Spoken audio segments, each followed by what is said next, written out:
إن الله وملائكته يصلون على النبي يا أيها الذين آمنوا صلوا عليه وسلموا تسليما.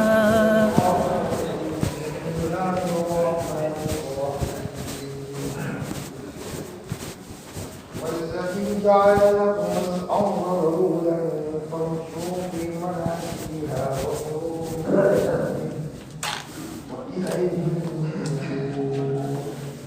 أأمنتم من في السماء أن يخلقكم الأرض فإذا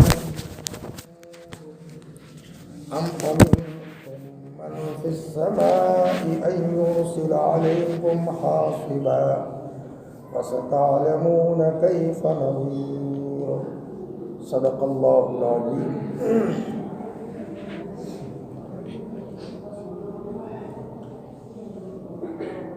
میرے بھائیوں اور پردے کے پیچھے بیٹھی ہوئی ہماری عزیز دینی بہنوں،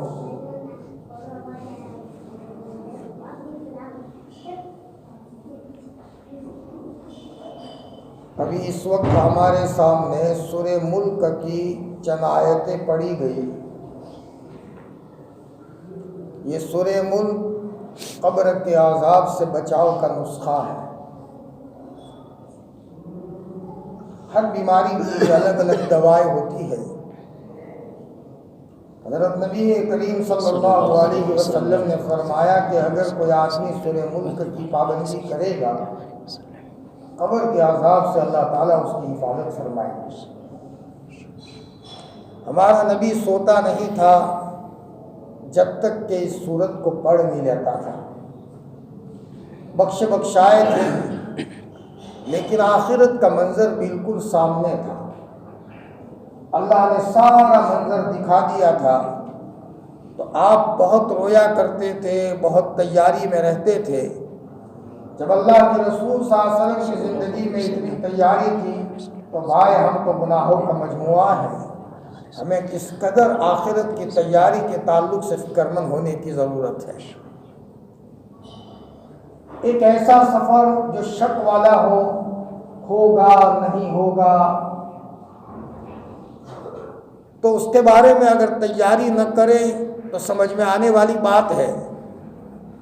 لیکن جس سفر کا ہونا فائنل ہے اور ایک نہ ایک دن ہمارا جنازہ گھر سے اٹھنا ہے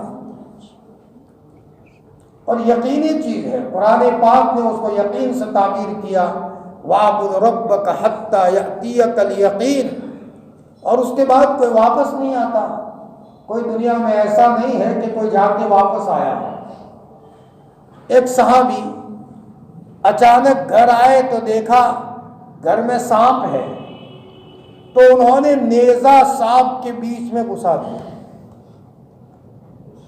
صحابی کی بھول تھی وہ، تو وہ سانپ نے پلٹ کر ان پر حملہ کیا. صحابی مر گئے اور وہ سانپ بھی مر گیا اس لیے کہ اس کو نیزہ لگا. وہ قبیلے والے نبی کریم صلی اللہ علیہ وسلم کے پاس آئے اور کہا یا رسول اللہ ہمارا آدمی چلا گیا، آپ دعا فرمائیے اللہ ان کو دوبارہ زندہ فرمائے. آپ نے فرمایا اللہ کا اصول نہیں ہے، جو چلا گیا وہ چلا گیا، اب وہ نہیں آئے گا.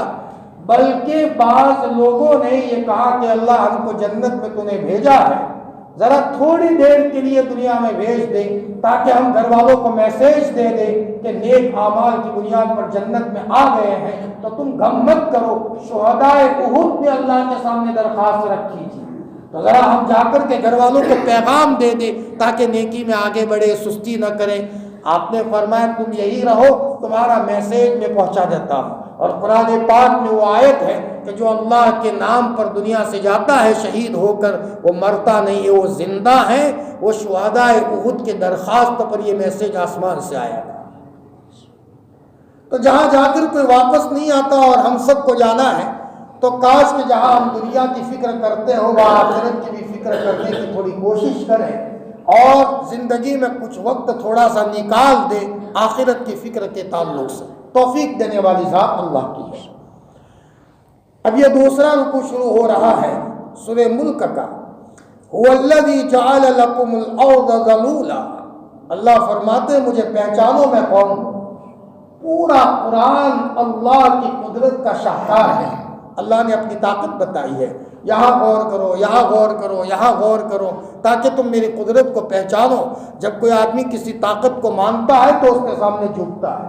تو اللہ نے اپنی طاقت پورے قرآن میں بتائی ہے اور آدمی محبت کرے. آپ کہہ دیجئے وہ ذات وہ ہے جس نے تمہارے لیے زمین کو تابع بنایا.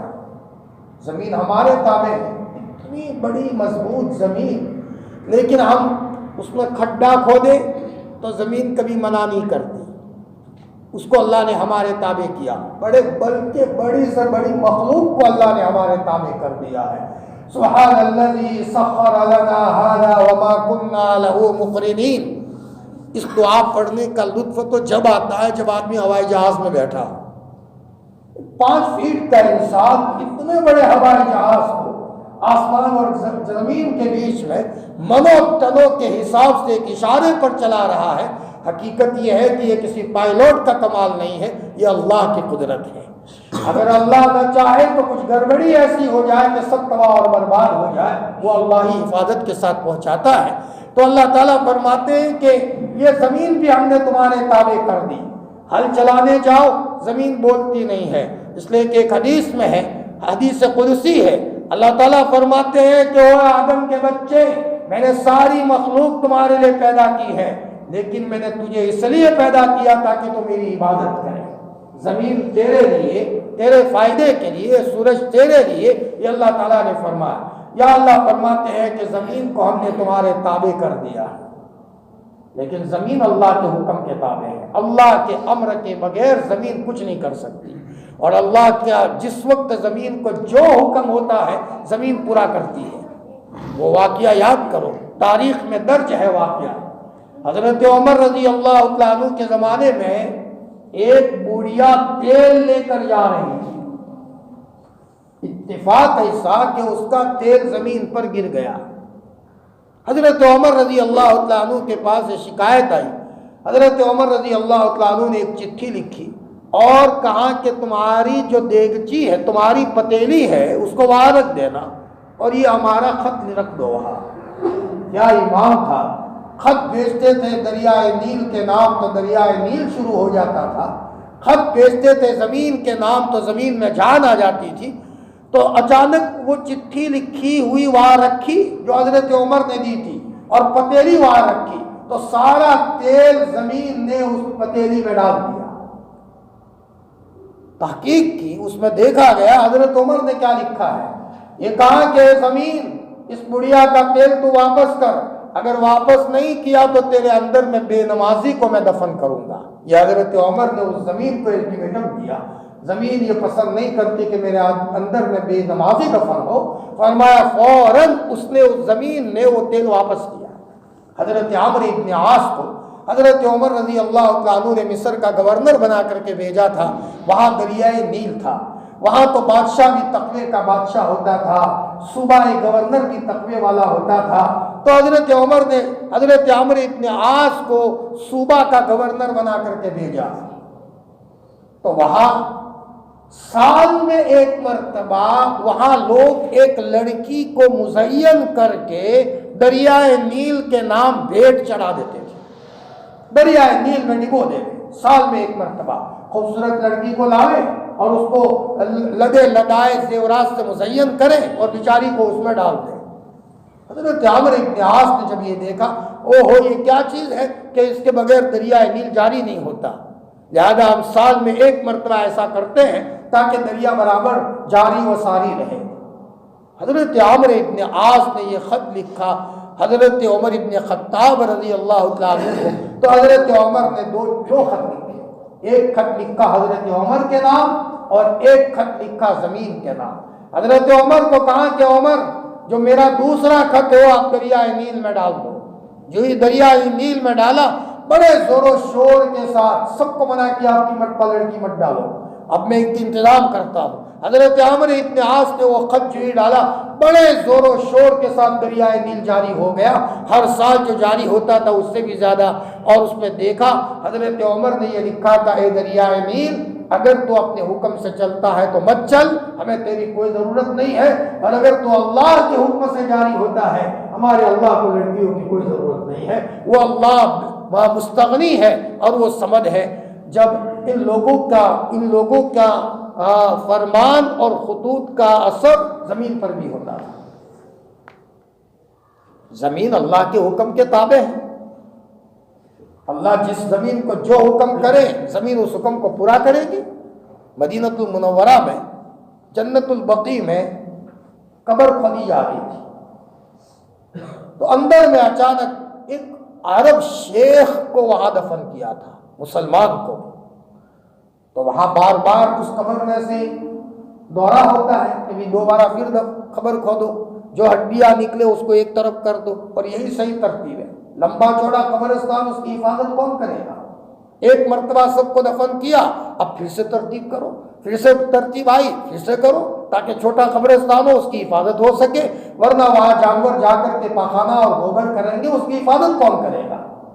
چنانچہ جنت البقیع میں اس شیخ کی قبر کو جب کھودنے کی بات آئی تو عرب شیخ تو اس میں تھا نہیں، اس میں تو ایک لڑکی تھی، اور وہ لڑکی مسلمان لڑکی نہیں، فرانس کی لڑکی تھی۔ اب اچانک یہاں تو کسی کو مسلمان کو سلایا تھا، یہ مسلمان تو ہے نہیں، یہ تو کوئی غیر مسلم اور عیسائی لڑکی ہے۔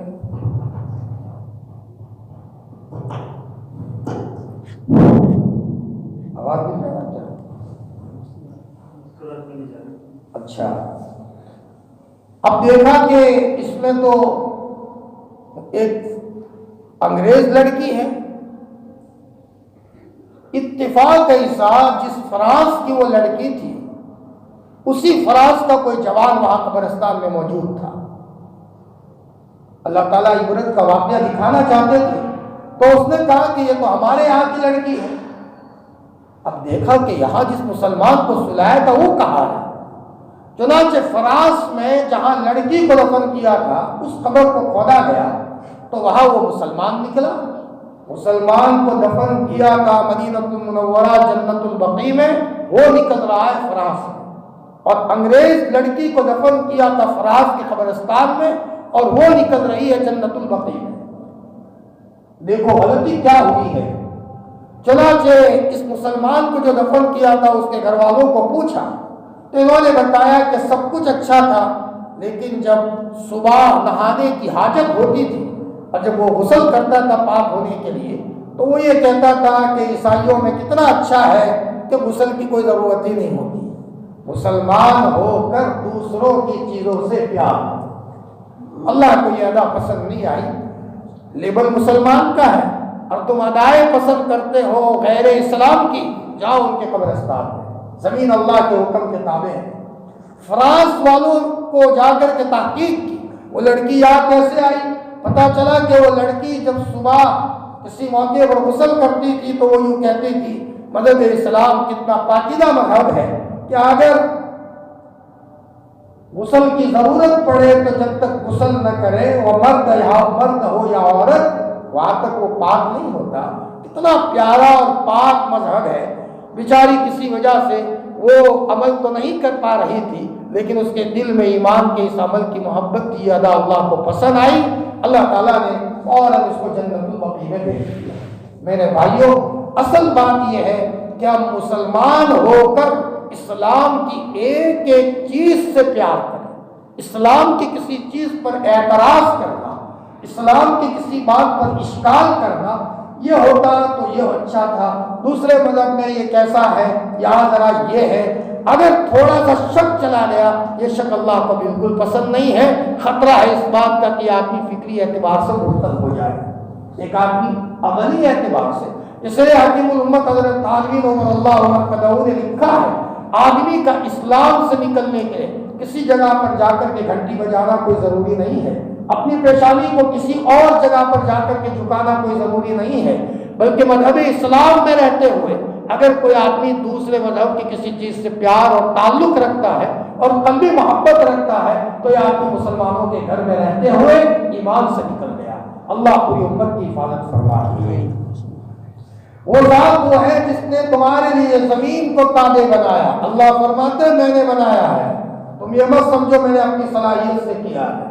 قارون نے نہیں مانا تو اللہ تعالیٰ نے قارون کو محض زمین میں دھسایا۔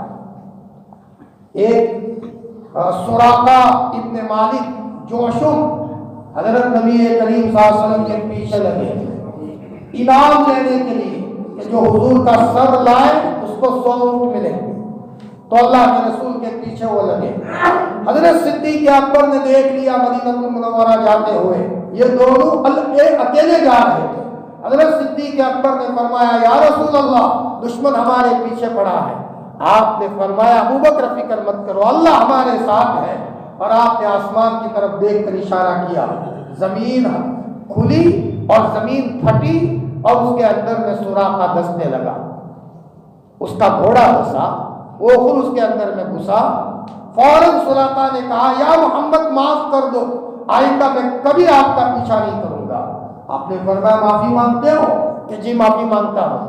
آپ نے فرمایا اللہ معاف کر دے، میں سراقہ کو معاف کر دیتا ہوں۔ لیکن لالچ کہاں جاوے؟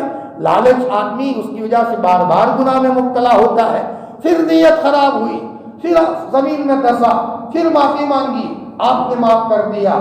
پھر سراقہ نے فرمایا یا رسول اللہ میری بھول ہو گئی، آئندہ میں کبھی غلط نیت نہیں کروں گا۔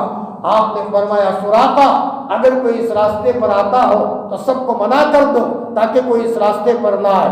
پھر آپ نے فرمایا سراقہ یاد رکھو ایک وقت وہ آئے گا تمہارے مرنے کا وقت قریب ہوگا اور کسریٰ کا خزانہ مدینہ المنورہ میں آئے گا اور آپ کے ہاتھ میں کسریٰ کے کنگن آئیں گے۔ یہ جملہ فرمایا تھا آپ علیہ السلام نے سراقہ ابن مالک جوشم کو۔ حضرت عمر کا دور خلافت آیا اور کسریٰ کا خزانہ مدینہ المنورہ میں آیا۔ اتفاق ایسا کہ اس وقت یہ سراقہ مرنے کا وقت بہت قریب تھا۔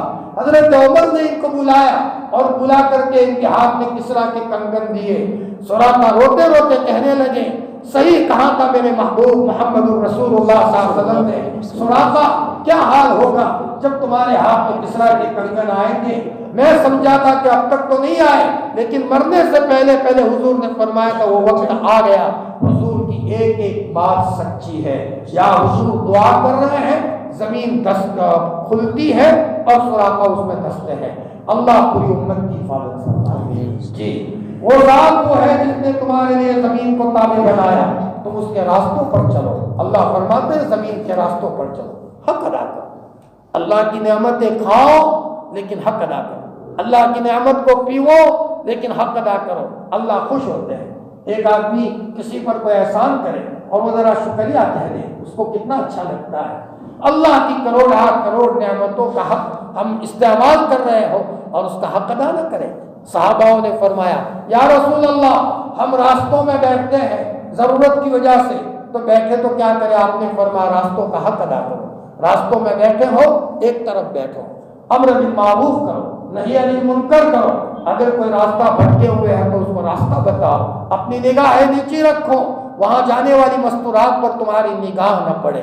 شریعت نے سب باتوں کی رہبری فرمائی ہے۔ وَكُلُوا مِن رِزْقِهِ، اور تم اللہ کے رزق میں سے کھاؤ، وَإِلَيْهِ النُّشُورُ، اور اسی کی طرف دوبارہ اٹھ کر کے جانا ہے۔ ہم سب کو قبر میں سے ایک ایک موقع پر اٹھنا ہے۔ روایت میں آتا ہے جو قرآن مجید کی تلاوت کی کثرت کرتا ہے تو جب قبر سے وہ اٹھے گا وہ باہوشی کی حالت میں اٹھے گا۔ کیا مطلب یہ ہے کہ بے بھال نہیں ہوگا، اور قبر کے اندر میں جب منکر نکیر سوال کرنے کے لیے آئیں گے بے بھال نہیں ہوگا، بڑی باہوشی کے ساتھ منکر نکیر کے سامنے جواب دے گا۔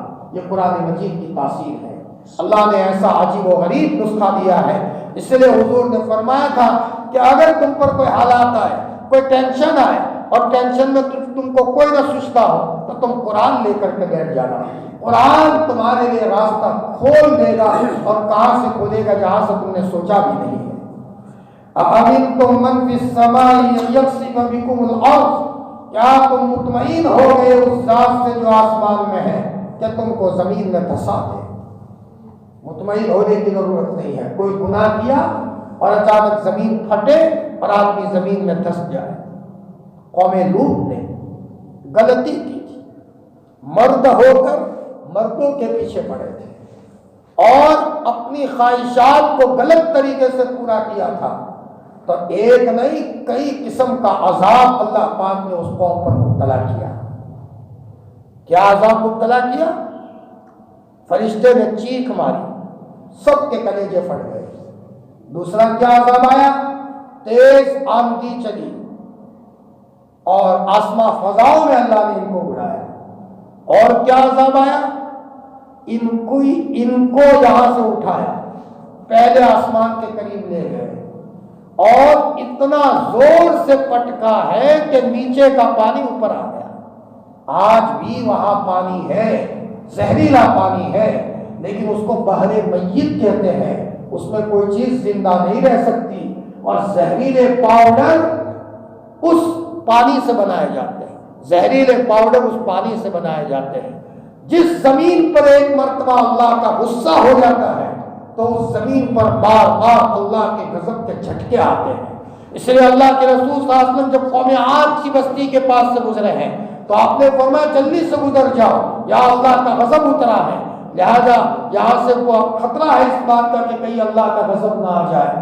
تو میرے بھائیوں، روایت میں آتا ہے کہ اگر کبھی کوئی آدمی کوئی گناہ ایسا کر دیتا ہے تو اس کے نتیجے میں 7 پشتوں تک اس کی لعنت کا اثر ہوتا ہے.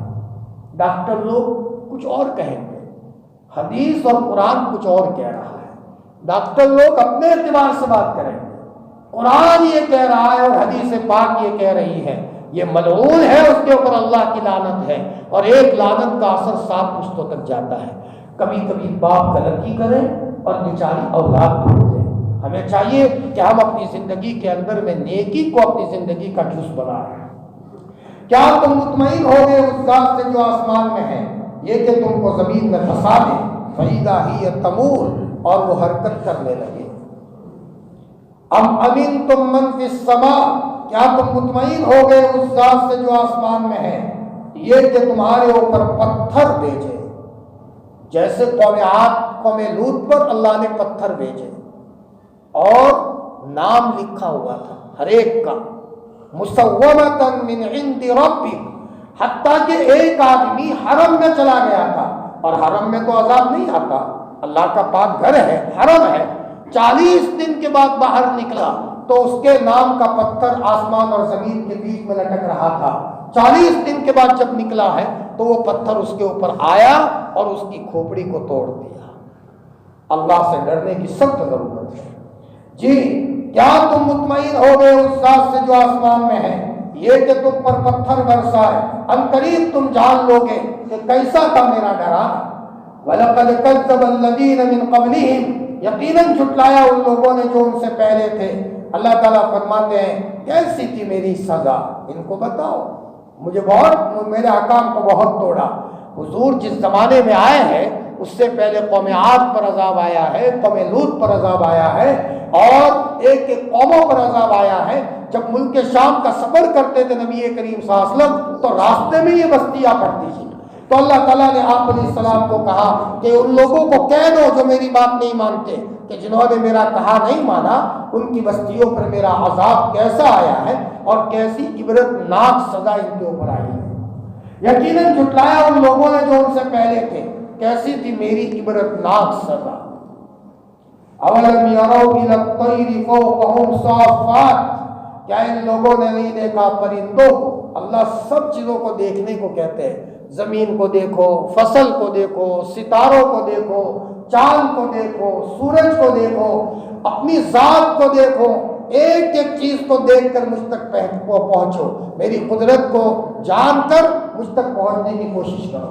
کیا انہوں نے نہیں دیکھا پرندے کی طرح جو ان کے اوپر ہے جو صف لگائے ہوئے ہیں؟ پرندے آسمانوں میں جو صف لگائے ہوئے ہیں، اللہ تعالیٰ فرماتے ہیں کہ ذرا دیکھو ان کو کس نے آرڈر کیا ہے اور کیسے ترتیب لگا کر وہ چلتے ہیں، اور کبھی اپنے بازوؤں کو سکڑ لیتے ہیں ان پرندوں میں اڑنے کی طاقت کس نے دی ہے؟ یہ رب ہے، یہ اللہ تعالیٰ ہے جو ایک ایک مخلوق کو جو ضرورت ہے وہ سب اللہ تعالیٰ سجاتے ہیں۔ کیا انہوں نے نہیں دیکھا پرندوں کو جو ان کے اوپر ہے، جو صف لگائے ہوئے ہیں اور وہ اپنے پروں کو سمیٹ لیتے ہیں، ان کو کوئی پکڑے ہوئے نہیں ہے مگر رحمان۔ وما یمسکہن الا الرحمن، ان کو کوئی پکڑے ہوئے نہیں ہے مگر رحمان، یعنی ساری مخلوق کو اللہ تعالیٰ اپنے کنٹرول میں کیے ہوئے ہیں۔ ہم بھی اللہ کے کنٹرول میں ہیں۔ اللہ تعالیٰ چاہے تو ہی ہم کو چین مل سکتا ہے، اللہ نہ چاہے ہزاروں چین کے اسباب ہونے کے باوجود چین نہیں مل سکتا۔ یہ بات ہم سب کو اللہ سمجھا دے۔ اسباب کی دنیا میں رہتے ہوئے مسبب الاسباب سے اپنا تعلق رکھنا یہ بہت اہم ہے۔ بے شک وہ ہر چیز کو خوب دیکھنے والا ہے۔ امن ھذا الذی ھو جند لکم ینصرکم من دون الرحمن، کیا کوئی ہے امن یا کوئی ہے جو تمہارے لیے لشکر ہو، جو تمہاری مدد کرے رحمان کے مقابلے میں؟ اللہ تعالیٰ جب تمہارے اوپر عذاب بھیجنا چاہے تو تمہارے پاس کوئی لشکر ہے جو تم کو بچائے؟ یہ اللہ ہر قرآن پڑھنے والے کو اللہ کہہ رہے ہیں، بلکہ پوری دنیا کے انسانوں کو کہہ رہے ہیں، میں اگر عذاب دینا چاہوں تو تمہارے پاس کوئی لشکر ہے بچاؤ کے لیے؟ اللہ اکبر۔ اس لیے صحابہ کرام نے جب مکمل اللہ کی ذات پر بھروسہ کیا ہے تو کیسی اللہ کی مدد آئی ہے، اور تھوڑا سا سبب پر بھروسہ کر دیا تو کیسی اللہ کی پکڑ آئی۔ حنین کے موقع پر 12,000 کا لشکر تھا، اتفاق ایسا کہ صحاباؤں کی نظر چلی گئی لشکر کے اوپر۔ قرآن پاک میں اللہ نے فرمایا وَيَوْمَ حُنَيْنٍ إِذْ أَعْجَبَتْكُمْ كَثْرَتُكُمْ، تمہاری نظر چلی گئی کثرت پر، آئی ہوئی اللہ کی مدد چلی گئی، حتیٰ کہ نبی کریم صلی اللہ علیہ وسلم اپنے گھوڑے سے نیچے اترے، صحابہ تتر بتر ہو گئے اور آپ نے اعلان کیا میں مرا نہیں ہوں، میں زندہ ہوں، سب آ جاؤ۔ جب جا کر کے دوسرے سارے صحابہ حضور کے پاس آئے ہیں، لیکن یہ غلطی کون سی غلطی تھی؟ غلطی یہ تھی کہ ان کی نظر اپنے لشکر پر چلی گئی۔ پتا چلا ہر موقع پر ہماری نظر اللہ کی ذات پر ہو، اپنے مال پر، اپنی صلاحیت پر، اپنے مکان پر، اپنی جاگیر پر، اپنے پیسوں پر کبھی بھی نظر نہ ہو۔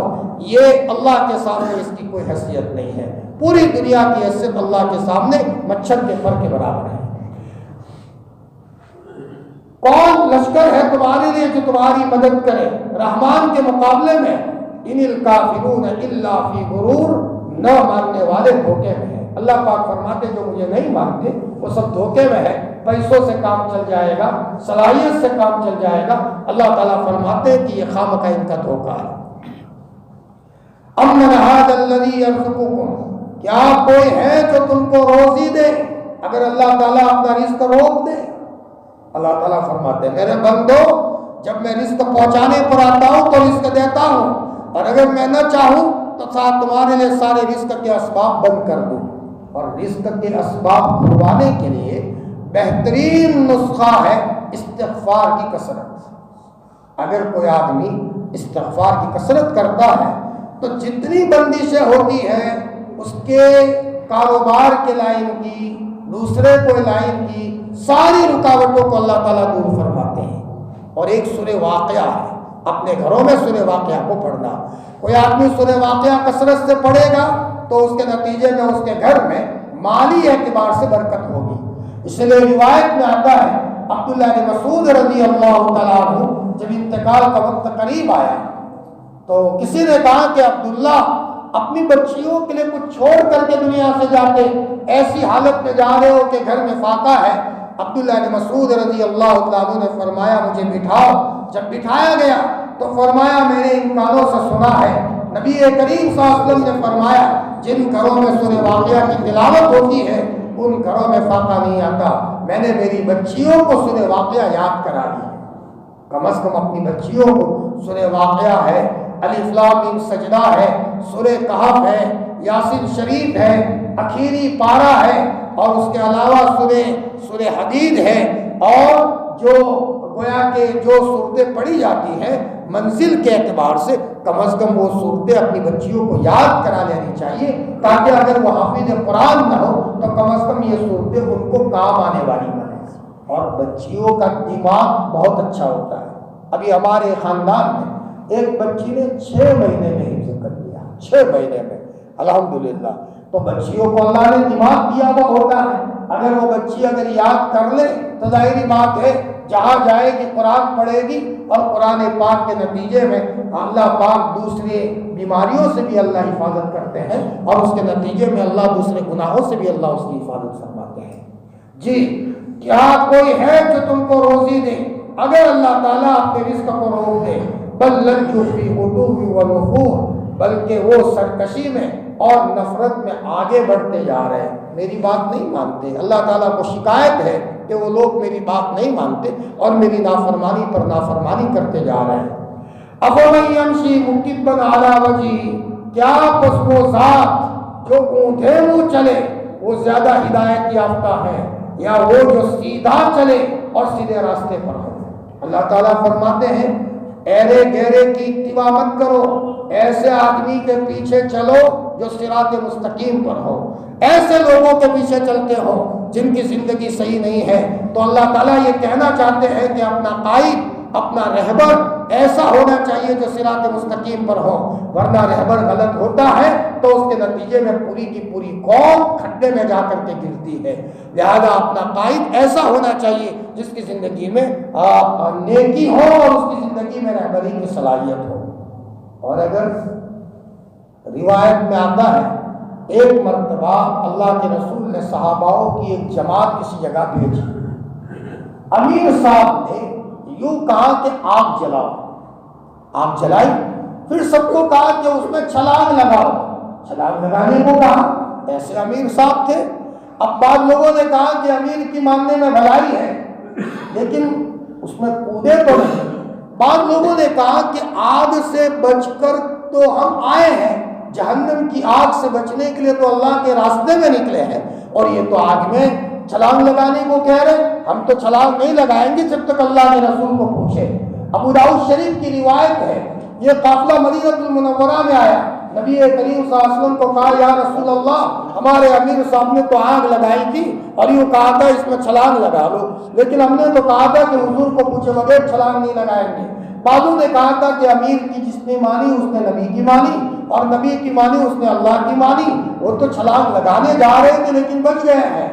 آپ نے فرمایا اگر لگاتے تو خودکشی ہو جاتی اور ہمیشہ وہ اس عذاب میں رہتے۔ پھر آپ نے فرمایا اگر تمہارا امیر صحیح نہیں تھا تو کیا تم میں سے کسی کو اتنی صلاحیت نہیں تھی کہ اس کو ہٹا کر کے ایسے امیر کو منتخب فرماتے جس کے اندر میں قوم کی رہبری کی صلاحیت ہو؟ یہ نبی کریم صلی اللہ علیہ وسلم نے فرمایا۔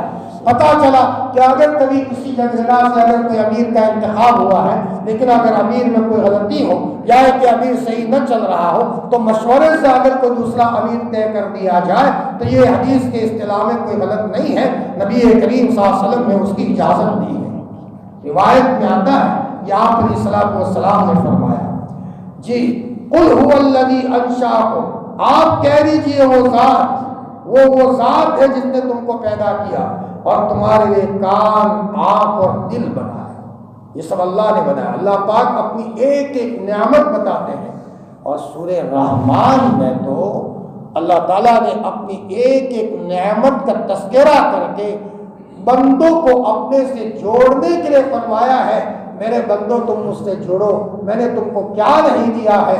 یہاں بھی اللہ تعالیٰ فرماتے ہیں وہ ذات وہ ہے جس نے تم کو پیدا کیا اور تمہارے لیے کان اور آنکھ اور دل بنایا۔ ایک ایک نعمت بہت بڑی ہے، پتہ کب چلتا ہے جب نعمت چلی جاتی ہے۔ باپ گھر میں تھے لیکن جب تک باپ موجود ہے قدر نہیں کی، باپ چلا گیا اب باپ کی یاد آ رہی ہے۔ ماں گھر میں تھی، ماں موجود تھی، وہاں تک قدر نہیں کی، اور جب ماں چلی گئی اب ماں کو یاد کر کے رو رہے ہیں۔ اور کسی نے تو کیا ہی خوب کہا ہے کہ ہمارے اس ہندوستان میں ہم لوگ مردہ پرست قوم ہے، زندہ پرست نہیں۔ کیا مطلب؟ کوئی مر جاتا ہے، جب جا کر کے پھول چڑھاتے ہیں، اس کی قبر پر چادریں چڑھاتے ہیں بعض لوگ، اسی طریقے سے اس کی قبر پر جا کر کے ہر اعتبار سے اس کو یاد کرتے ہیں۔ جب تک وہ زندہ تھا وہاں تک اس کی قدر نہیں ہوئی۔ حقیقت یہ ہے زندہ پرست بننے کی ضرورت ہے۔ مردہ پرست، مردوں کو یاد رکھنا اپنی جگہ پر ہے، لیکن زندہ ہونے کے زمانے میں زندے کی قدر کرنا، باپ موجود ہے اس کی قدر ہو، ماں موجود ہے اس کی قدر ہو۔ جو نعمت اللہ نے ہمیں دی ہے اس ایک ایک نعمت کی قدر، آنکھیں اللہ نے دی ہے اس کی قدر، کان اللہ نے دیے ہیں اس کی قدر۔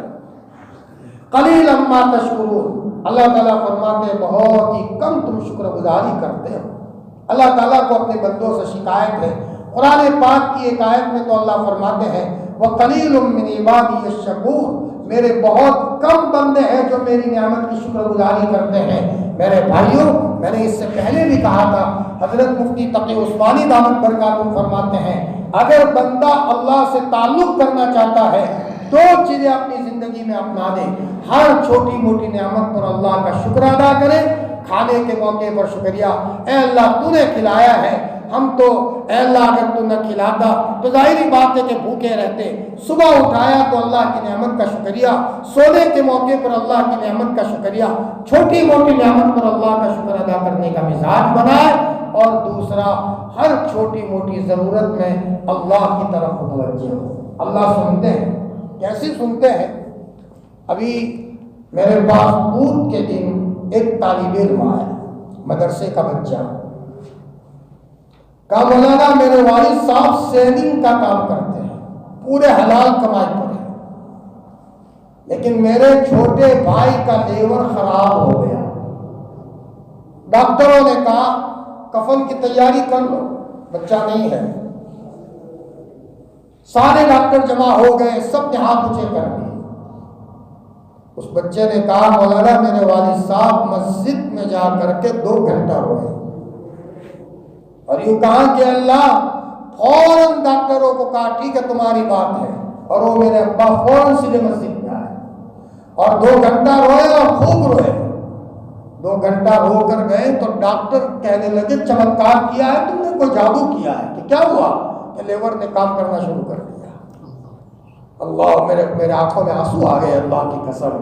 میں نے کہا ایک سیلنگ کرنے والا ہمارا بھائی حلال کمائی پر جب ڈاکٹروں نے ہاتھ اونچے کر دیے تو اس نے عاجز ہو کر کے جب اللہ کے دربار کو پکڑا ہے اور رویا ہے تو اللہ تعالیٰ نے اس کے لیور کا کام شروع کر دیا۔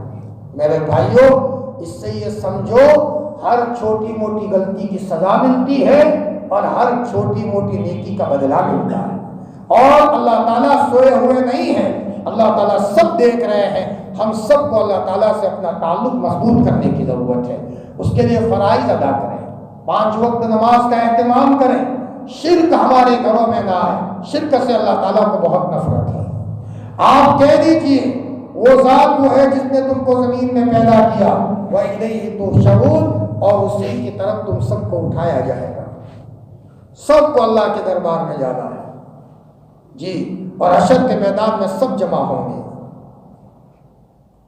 اور اللہ تعالیٰ ایک ایک چیز پوچھیں گے اور اس کا جواب دینا ہے۔ اللہ کرے کہ موت سے پہلے موت کی تیاری کی توفیق اللہ ہم سب کو عطا فرمائے۔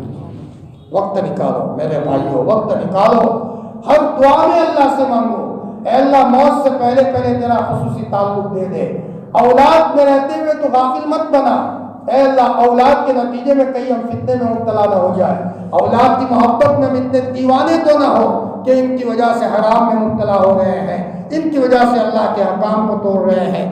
مرنے کے بعد کوئی باپ کوئی بچہ اپنے باپ کو بچانے نہیں آئے گا۔ ہم سب کو ضرورت ہے کہ ہم اپنے قبر کی تیاری اسی زندگی میں کریں، اسی زندگی میں رہتے ہوئے قبر کی تیاری کرنی ہے، حشر کے میدان کی تیاری کرنی ہے۔ یہ لوگ یہ کہتے ہیں متی ھذا الوعد ان کنتم صادقین، نبی جی یہ وعدہ کب ہے اگر تم سچے ہو؟ آپ بتا دو کہ یہ قیامت مرنے کے بعد دوبارہ اٹھایا جائے گا، یہ وعدہ کب ہے اور کب لوگوں کو اٹھایا جائے گا؟ یہ کفار مکہ نبی کریم صلی اللہ علیہ وسلم سے یہ پرشن کیا کرتے تھے، یہ سوال کیا کرتے تھے۔ قل انما العلم عند اللہ، اللہ تعالیٰ فرماتے ہیں نبی جی کہہ دو اس کا علم اللہ کے پاس ہے، اللہ ہی جانتے ہیں قیامت کب آئے گی۔ اور حدیث میں آتا ہے من قام فقد قامہ القیامہ، جو مر گیا اس کی قیامت تو قائم ہو گئی، مر گیا قبر میں اس کو سلا دیا گیا، اس کی تو قیامت قائم ہو گئی، دوبارہ واپس آنے والا نہیں ہے۔ وَإِنَّمَا أَنَا نَذِيرٌ مُّبِينٌ، میں کھلم کھلا ڈرانے والا ہوں۔ فَلَمَّا رَأَوْهُ زُلْفَةً، جب ان لوگوں نے عذاب کو سامنے دیکھ لیا، جب وہ لوگ عذاب کو سامنے دیکھ لیں گے تو کافروں کا چہرہ بگڑ جائے گا اور کہا جائے گا یہی وہ چیز ہے جس کے بارے میں تم کہا کرتے تھے، یہ انکار کیا کرتے تھے کہ ہم عذاب وغیرہ کو نہیں مانتے، یہی وہ عذاب ہے۔ قل ارأیتم، آپ کہہ دیجئے یہ تو بتاؤ کہ اگر اللہ تعالیٰ مجھے ہلاک کر دے اور ان لوگوں کو ہلاک کر دے جو میرے ساتھ ہیں، او رحمنا، یا ہم پر رحم کرے، فمن یجیر الکافرین من عذاب علیم، کافروں کو دردناک عذاب سے کون پناہ دے گا۔ روایت میں آتا ہے کہ بدر کے اگلی رات نبی کریم صلی اللہ علیہ وسلم نے صحاباؤں کو الگ الگ جگہ پر کھڑا کیا، ابو بکر تم یہاں کھڑے رہو، عمر تم یہاں کھڑے رہو، دوسروں کو الگ الگ جگہ پر کھڑا کیا۔ پھر آپ نے فرمایا فلانا دشمن یہاں کل مرے گا، فلانا دشمن یہاں مرے گا، ایک ایک جگہ بتا دی۔ حضرت انس فرماتے ہیں نبی کریم صلی اللہ علیہ وسلم نے جو جگہ بتائی تھی سب اسی جگہ پر مرے، جب مر گئے تو سب کے پاؤں گھسیٹ کر بدر کے کنویں میں ان کو ڈالا گیا۔ آپ علیہ السلام نے صحاباؤں کو فرمایا میرے اونٹ کو تیار کرو، آپ علیہ السلام اونٹنی پر بیٹھ کر وہاں بدر کے کنویں پر گئے اور فرمایا اے لوگوں، تم میری بات نہیں مانتے تھے لیکن اب تو تم کو سمجھ میں آ گیا ہوگا، مر کر چلے گئے ہو تم نے عذاب تو سامنے دیکھ لیا ہوگا۔ حضرت عمر نے فرمایا یا رسول اللہ یہ تو مرے ہوئے لوگ ہیں، یہ کیسے سنتے ہوں گے؟ آپ نے فرمایا عمر تم ان سے زیادہ نہیں سننے والے، یہ تم سے بھی زیادہ سننے والے ہیں۔ روایتوں میں یہاں تک آتا ہے کہ اللہ تعالیٰ نے ان ہلاک ہونے والوں کو تھوڑی دیر کے لیے زندہ کیا اور زندہ کر کے پھر اللہ کے رسول نے ان کو سنایا کہ ہمارے رب نے ہم سے جو وعدہ کیا تھا وہ تو ہم نے دیکھ لیا، تمہارے رب نے تم سے جو وعدہ کیا تھا کہ نہیں مانو گے تو اللہ کی پکڑ آئے گی، تم نے دیکھا یا نہیں دیکھا، یہ آپ علیہ السلام نے فرمایا۔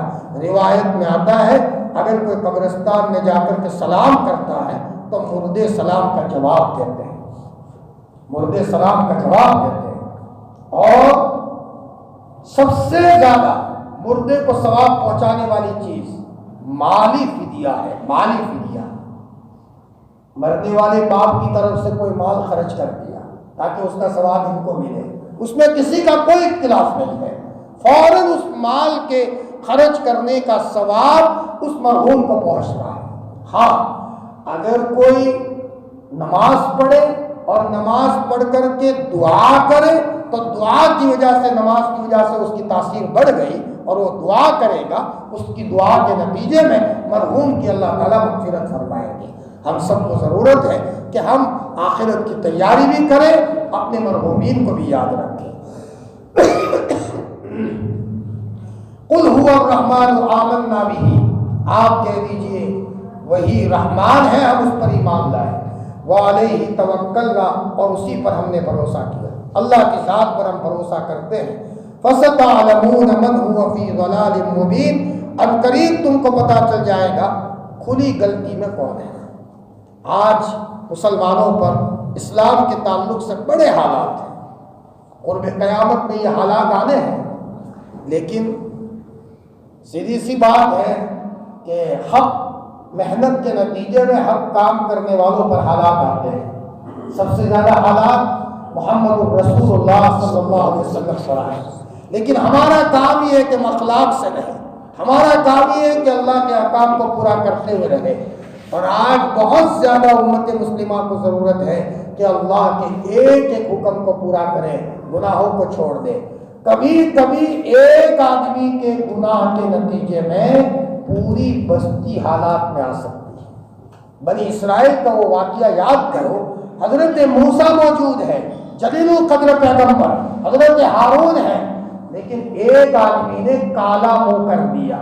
دیکھو پوری قوم میں ایک آدمی نے غلطی کی تو پوری قوم پر اتنے حالات آئے کہ 70,000 لوگ مرے، 70,000 جان چلی گئی۔ اگر ہم یہ چاہتے ہیں کہ امت مسلمہ محفوظ رہے، امت پر حالات نہ آئے، جوانوں کے لیے ضروری ہے، ہر ایک کے لیے ضروری ہے کہ اپنے خوب سوچ سمجھ کر قدم رکھے، کہیں ایسا نہ ہو میری غلطی کے نتیجے میں امت حالات میں آ جائے، میری غلطی کے نتیجے میں ہماری بہنیں حالات میں آ جائے، میری غلطی کے نتیجے میں بوڑھے حالات میں آ جائے۔ آج ہم سب کو ضرورت ہے کہ ہم اپنی زندگی کے اندر میں نیکی بڑھائیں اور جو گناہ ہے اس سے معافی مانگیں۔ قل ارائیتم، آپ کہہ دیجئے نبی جی یہ تو بتا دو، ان اصبح ماؤکم غورا فمن یأتیکم بماء معین، اگر تمہارا پانی اگر گہرا ہو جائے تمہارے پاس میٹھا پانی کون لائے گا؟ اللہ تعالیٰ فرماتے ہیں کہ میٹھا پانی پلانے والی ذات میری ہے، میں ہی تم کو میٹھا پانی پلاتا ہوں، میری ذات پر یقین رکھو۔ یہ تو وہ ہوا ہے کہ اگر کوئی آدمی کثرت سے پڑھے اور دم کرے اور جہاں بورنگ کرنا ہے وہاں پانی ڈالے، اللہ کی ذات سے امید ہے اس آیت کے نتیجے میں اللہ تعالیٰ بورنگ کے پانی میں برکت دے گا اور اللہ تعالیٰ عافیت کے ساتھ وہاں بور کامیاب کرے گا۔ قدرت والی ذات اللہ کی ہے، جہاں چاہے میٹھا پانی دے دے۔ میں نے آپ کو اس سے پہلے بتایا تھا کہ مانگرول کے قریب میں ایک قبرستان ہے، دریا کے کنارے، جہاں پانی کھودے وہاں کھارا پانی نکلے، اور یہ قبرستان بالکل دریا کے کنارے پر ہے۔ وہاں قبرستان میں جہاں سے بھی کھودو میٹھا پانی نکلے۔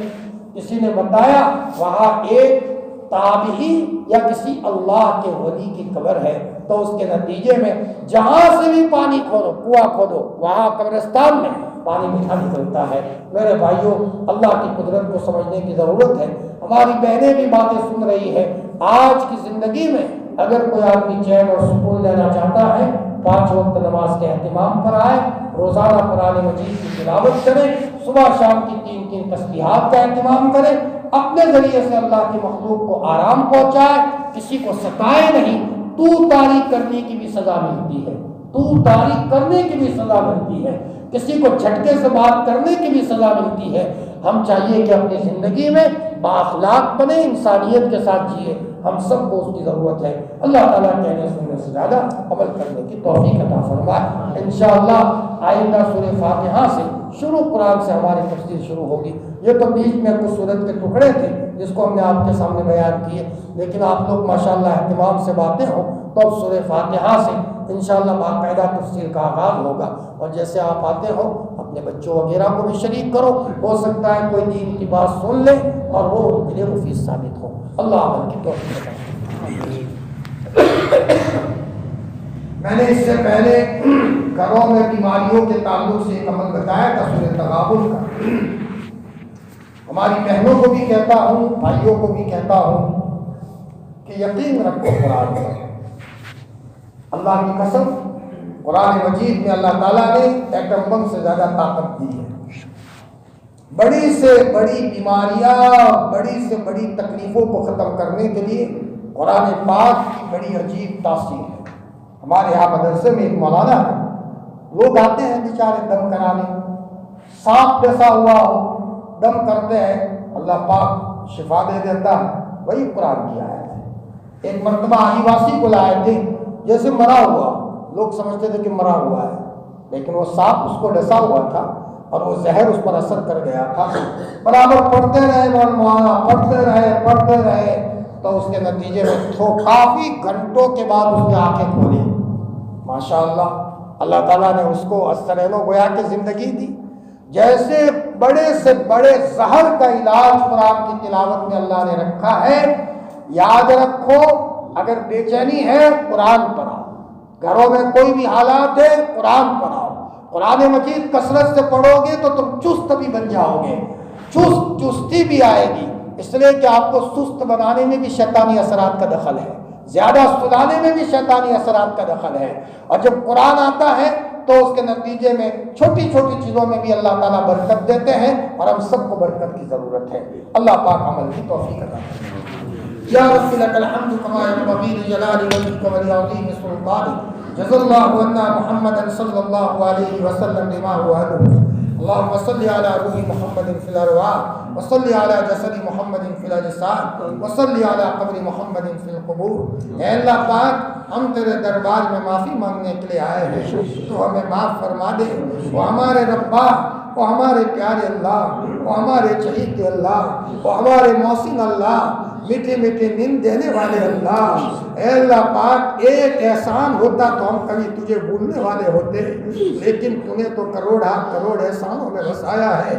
اے اللہ جدھر جائے ادھر تیرا احسان ہی احسان ہے، اور تو نعمتوں پر نعمتیں دیتا رہا، اور ہم مسلسل تیری نافرمانی پر نافرمانی کرتے رہے، لیکن اللہ پاک بھول ہو گئی، ہم نادان ہیں، نادانی میں ہم نے یہ حرکتیں کی ہے۔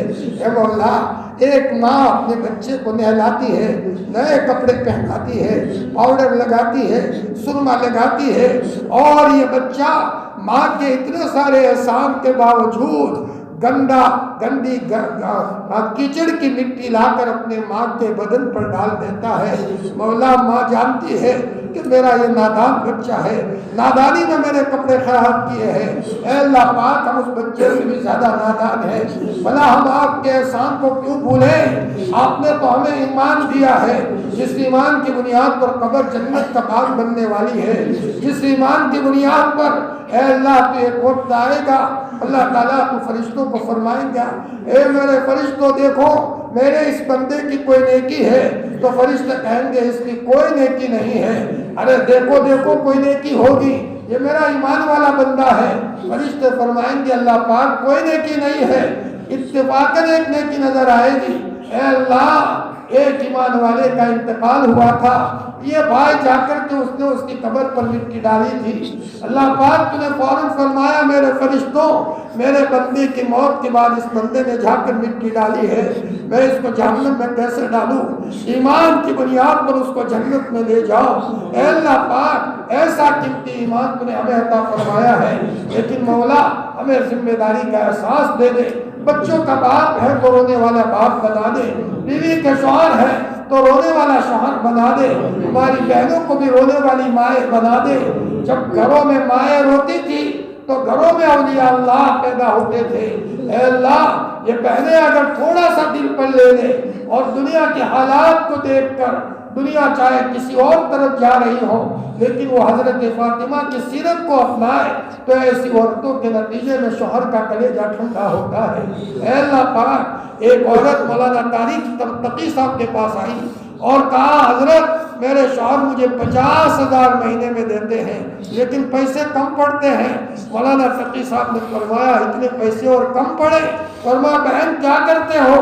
فرمایا حضرت میں ہر اتوار کو پارک میں اپنے بچوں کو لے کر جاتی ہوں اور وہاں اتنا خرچہ کرتی ہوں۔ حضرت نے سمجھایا، سمجھانے کے نتیجے میں وہ عورت 5,000 خرچ پر آئی۔ اس کے شوہر نے حضرت کو کہا حضرت اللہ آپ کا بھلا کرے، میری بیوی دین کے تھوڑی سی بات پر آئی ہے، میرے گھر میں چین اور سکون آیا ہے۔ اے اللہ تھوڑی سی بات دل پر لے لی تو گھر میں چین آیا۔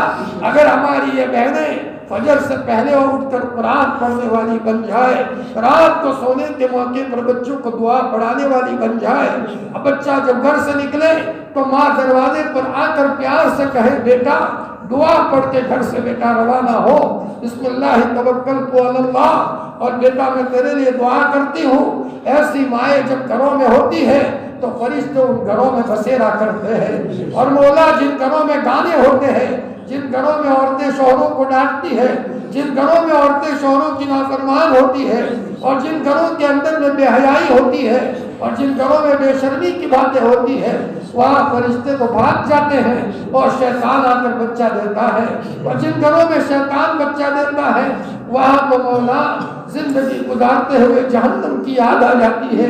اے اللہ پاک تو پوری امت کو سمجھ دے دے، پوری امت کو ایک اور نیک بنا دے۔ ہماری یہ بہنیں بیچاری فکر سے قرآن مجید کی بنیاد پر آتی ہے، کہ مولا ان بہنوں کو روزانہ توفیق دے دے کہ 3 مرتبہ قل ہو اللہ پڑھ کر آگے پیچھے 3 مرتبہ درود شریف پڑھ کر حضور کو اس کا ثواب بھیجے، اور یوں کہیں کہ اللہ اس کا ثواب میرے نبی کو دے دے، تمام صحابہ کو دے دے، تابعین طبع تابعین نیک لوگوں کو دے دے، اور ان کی روح ہماری طرف متوجہ فرما تاکہ بہنوں کے لیے کام کرنا آسان ہو جائے۔ یہ کھانا پکائے تو درود پڑھتے ہوئے یہ جھاڑو دے تو درود پڑھتے ہوئے، یہ کوئی بھی کام کرے تو درود پڑھتے ہوئے، اے اللہ درود کی طاقت تو بڑی زبردست طاقت ہے۔ اے اللہ آج سے ان بہنوں کو توفیق دے دے، روزانہ 1000 مرتبہ درود شریف پڑھے اور 1000 مرتبہ استغفار کرے، اس سے بڑا کوئی عمل نہیں ہے۔ اے اللہ کیسی بندشیں کیوں نہ ہو، آج تو بیچارے مسلمان بیچارے بھولے بھالے ہیں، یہ کہتے ہیں کسی نے بندش کر دی ہے، کسی نے یوں کیا ہے۔ اے اللہ تیرے نبی نے تو یہ کہہ دیا ہے حدیث میں، بڑی سے بڑی بندشوں کو توڑنے کے لیے استغفار کی طاقت ہے، چاہے بچہ نہ پیدا ہونے کی بندش ہو، چاہے اولاد کو نافرمان بنانے کی بندش ہو، چاہے مال میں رکاوٹ کی بندش ہو، لیکن مولا اگر یہ بہنیں اس کے اہتمام پر آ جائے، اور مجھے امید ہے کہ یہ بہنیں پابندی سے پڑھے گی، اپنے شوہروں کو بھی پڑھوائے گی، انشاءاللہ اس کے نتیجے میں گھروں سے بندشیں جائے گی اور گھروں میں انوارات آئیں گے۔ اے اللہ پاک قرآن کے پڑھنے پڑھانے کو قبول فرما، موت تک استقامت کے ساتھ دینی مزاج کے ساتھ باقی رکھیو، اور جب جب اپنے اپنے وقت پر دنیا سے جانے کا وقت قریب آئے ہوش کے ساتھ اپنے پاس بلانا، اے اللہ کلمہ پڑھتے ہوئے بلانا، نصیحت وصیت کے ساتھ بلانا، اے اللہ ہماری اولاد کو بھی نیک بنانا، ہماری اولاد کو ہمارے آنکھوں کی ٹھنڈک بنانا، اے اللہ نماز قائم کرنے والا بنانا، اے اللہ پاک یہ سورہ ملک ختم ہوئی ہے، اے مولا اس کے ختم کو قبول فرما کر پوری امت کے لیے مغفرت کا سامان کر دے۔ الہی جینا کا تائبین فلا تردنا خائبین، الہی مقصود معقوی و رضائت محبت و معرفت خود ملے۔ سبحان ربک رب العزت عما یصفون وسلام علی المرسلین والحمد للہ رب العالمین برحمتک۔